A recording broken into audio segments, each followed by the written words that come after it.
Most people think surviving a freezing night is about having more fire, more wood, more fuel, but the truth is, if you burn your resources the way everyone does, you'll run out before morning and wake up colder than when you fell asleep, if you wake up at all. And that's the part nobody tells you. Heat isn't about how much you burn, it's about how you control what you already have. Because one log, just one, can keep an entire house warm through the night, if you understand what fire is actually doing. Here's the thing. Fire doesn't heat your house the way you think it does. It's not the flames that keep you alive, it's the slow release of stored energy inside the wood. When people panic, they stack logs, build big flames, chase brightness like it equals warmth. But big flames are inefficient. They burn fast, they waste heat up the chimney, and they leave you with nothing but ash by midnight. What you actually want is controlled combustion, slow, oxygen-limited, dense heat. That's where the single log strategy begins. You're not building a fire, you're managing a reaction. The first shift is psychological. You stop thinking like someone trying to stay warm and start thinking like someone trying to conserve energy. Wood is stored sunlight. Literally. Through photosynthesis, that tree locked energy into its fibers over decades. When you burn it too fast, you're releasing years of stored energy in minutes. That's not survival, that's panic. Instead, you want to stretch that energy across hours. That means reducing oxygen.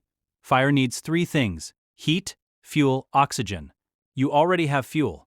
The mistake is giving it too much air. So instead of stacking multiple logs, you take one dense, dry hardwood log, oak, hickory, anything slow burning, and you position it in a way that limits airflow. Not suffocating it completely, just restricting it. You let it char slowly, almost like it's breathing. This creates a smoldering combustion phase where heat output is steady, not explosive. The flames get smaller, sometimes barely visible, but the temperature stays consistent. This is the same principle used in survival shelters and even ancient heating systems. Controlled burn beats open flame every time. Now, here's where it gets interesting, because the fire itself isn't your main heat source. Radiation is. When that log heats up, it becomes a thermal mass radiating infrared heat outward. And unlike flame heat, which disappears quickly, radiant heat lingers, bounces, and fills space more evenly. That's why positioning matters more than size. You don't just burn the log, you place it where the heat can reflect back into your living space. Walls, floors, even simple objects become secondary heat reservoirs. If you've ever sat near a stone wall warmed by the sun, you've felt this effect. Same principle, just at night, just with fire. But here's the mistake that kills people in cold environments. They heat the air instead of the space. Hot air rises. It escapes. It disappears into cracks, ceilings, chimneys. You're basically warming the outside world. Instead, you focus on surfaces. Keep the heat low, contained, close to where you are. That one log, slowly burning, can maintain a survivable temperature if the heat isn't constantly escaping. Which brings us to the second layer. Insulation. You can have the perfect fire and still freeze if your heat leaks out faster than you generate it. In survival scenarios, insulation is often more important than fuel. Blankets, rugs, even cardboard, anything that traps air, becomes critical. Air is actually a terrible conductor of heat, which makes it an excellent insulator when trapped. You're not just blocking cold, you're trapping warmth. Seal gaps.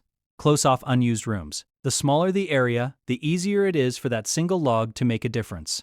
This isn't about comfort anymore, it's about creating a microclimate where your body heat and the fire's heat combine. And yes, your body is part of the system. People forget that.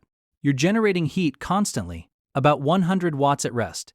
In a sealed, insulated space, that matters. Sit closer to the heat source, reduce exposed skin, layer properly, and suddenly that one log isn't working alone. It's working with you.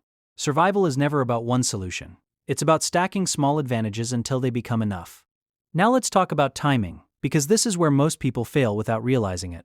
They burn their fire strong in the early evening, when they're awake, active, distracted. By the time they sleep, the fire is dying.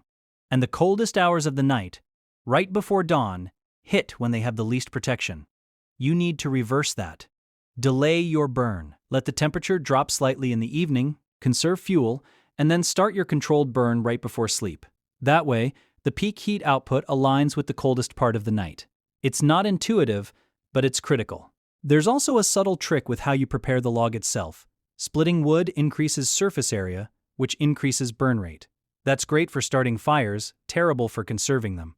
A whole log burns slower because oxygen can't penetrate as easily. Even better, if the log has a slightly charred exterior from a previous burn, it acts like a natural regulator, slowing combustion further.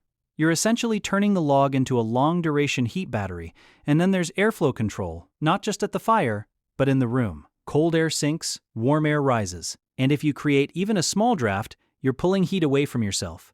Block low-level drafts first. That's where most heat loss happens.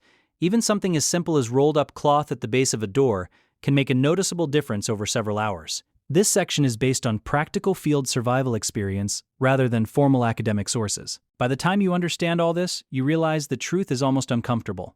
Survival isn't about abundance, it's about precision. One log is enough, but only if you stop treating fire like a spectacle and start treating it like a system.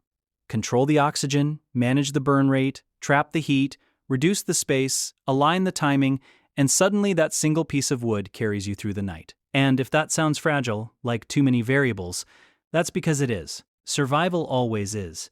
But the people who make it through aren't the ones with the biggest fires, they're the ones who understand exactly how little they actually need.